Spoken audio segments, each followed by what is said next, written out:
What's going on? You're in the Beat Sessions, the place for all things music, and where we do the listening for you. I'm your host, Mitchell Weary. Let's have a look at this new record from Rodrigo y Gabriela entitled In Between Thoughts, A New World. They released that on April 21st. This is the sixth studio album for the duo and their follow-up to 2019's Metavolution, and these two shred so hard. I love their unique style of music, blending a veneration for many of the traditions from their native Mexico with the desire to blaze their own path, to do their own thing. And that comes from their mutual love of metal. You read about these two growing up in Mexico City. Their parents listened to a lot of flamenco, jazz, a little bit of pop, a little bit of rock, but these two were all about Metallica and everything else coming out of that genre in the 80s. So it's really great to listen to what they were able to do in blending both of those styles. It's so much fun to go to their concerts and to just like look around at the diversity of the crowd. It's like listening to a combination of Otmar Liebert and Metallica. That's what you get when you listen to these guys. And so I think it's just so one of a kind. The way over the course of their 2-decade career now, they've made records that really focus on guitar technique and just the guitars versus this new record In Between Thoughts. There's a lot of other stuff going on as far as electronics, percussion, string arrangements, horn arrangements, a lot of just lovely music. And the one inspiration, the one thing that I noticed, Ennio Morricone. If you're familiar with him, he's the maestro of the spaghetti western, and I'm definitely feeling that influence quite a bit on this record. It's not cheesy in any way, and I think it really highlights their ability to take something classical and to give it a contemporary feel, and to do so in a way that doesn't seem forced. It doesn't seem contrived. The presence of that genre in this record feels so natural, and it feels like this record wouldn't be as special as it is without it. So I really dig what's going on with this new record. These 9 songs really are exploring a lot of fun territory, and the guitar work. You talk about the technical exchange between these two, and this record came out the same week that Everything But the Girl put out their new record and Jethro Tull put out their new record. And in a lot of ways, Rodrigo y Gabriela are like a combination of the two. Just a power couple, like Ben and Tracy. They're no longer romantically involved. I don't think they have been for over a decade now. But they talk about how that benefited their career, how they started, making better music because they didn't have to like tiptoe around the relationship, the romantic aspect of their relationship. They could just be honest with each other about writing compositions. And I think that's really cool. But you look at Everything But the Girl and then Jethro Tull, and you look at a guy like Ian Anderson, and over the years, Martin Barr being the main guitar player in that outfit, and the exchange between the two of them. And that's what makes Rodrigo y Gabriela so much fun, is the exchange between those two on their guitars. And I bring up Everything But the Girl and Ben and Tracy because I just feel like that all that time spent together, learning how to just vibe off of one another really lends itself well to, not just recording and creating the music, but the live performances.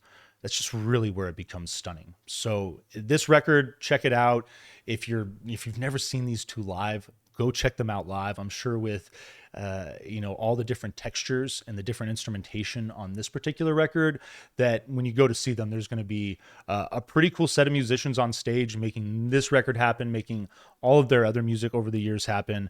Just can't get enough of these guys. This thing kicks off with True Nature, comes out with a sense of urgency. I really like the way that this thing just is rocking right off the bat. It's got this, kind of a sense of contemporary pop to it, but it's driven beautifully by that traditional flamenco element so much. Get a little bit of that spaghetti western feel that works in. I like this chill breakdown in the song, and then the coda it takes off, gets real heavy, a little bit of orchestration in there. Nice way to kick this thing off. The Eye That Catches the Dream is your second song. Great song titles too. I think that's important with instrumental music, and these guys, they really just always nail it with that. You get a complete opposite feel coming off of True Nature. Very chill, pretty Spanish guitars to open up, but a bit of heavy rhythm that builds in. The song backs off, and you just get this ethereal exchange between these two, and that's what I was talking about. The back and forth, and I guess just the synchronicity, being on the same page. It's just a pleasure to experience. What a groove the guitars settle into on this song, and the playful electronics that work in. Mellow coda that develops really a nice fun song that's a pretty different change of pace coming off the opener. Ego Land is your third song. Dope rip to open, throwing in some of that a little bit of pedal work to top things off here.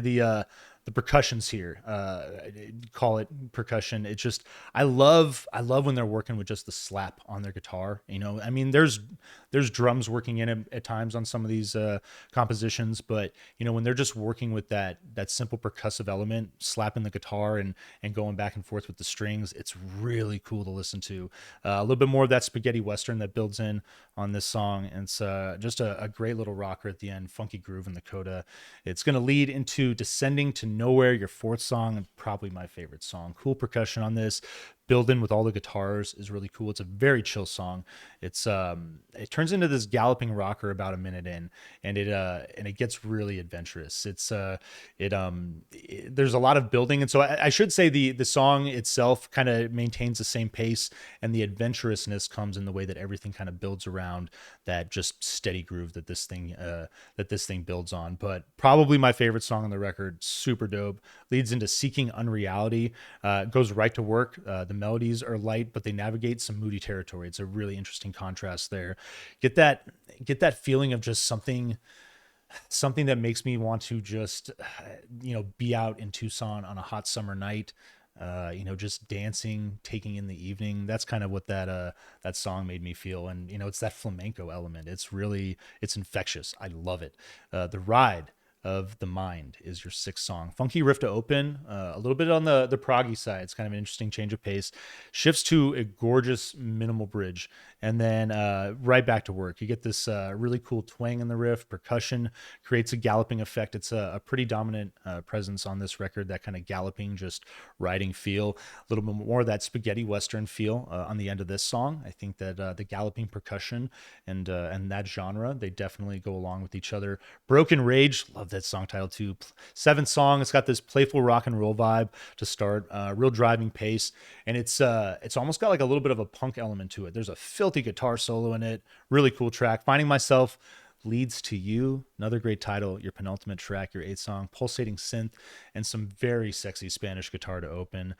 Finds a moody little groove, builds on this light desert rock feel. Got this synth play that's in the song. Next to Descending to Nowhere, this is probably my second favorite song on the record. And then In Between Thoughts, A New World, your title track, is your final song. Out hot right out the gate, galloping drums and guitars are really sweet. You got a lot going on with the string arrangement in this song. It's very unique, and I love the way that they work the guitar riff. There's a signature riff that just works in and out on this track. Really a nice feature of that song, and a great way to end a marvelous album. It's a little hot coming in at 9 songs with 33 minutes, but it's a wonderful experience. Great instrumental experience, very evocative. It's what these guys do well, and like I said, heavy. If you're wanting to listen to something rockin', even if you don't listen to flamenco, if you've never heard these guys, this might just be the thing that you need today. So fat vinyl, please, on this. Hope you find this review helpful. Please like this video, share it, subscribe to the channel, do all those things to help us blow this project up in 2023, and stay tuned throughout the week for more album reviews. We'll see you next time on the Beat Sessions.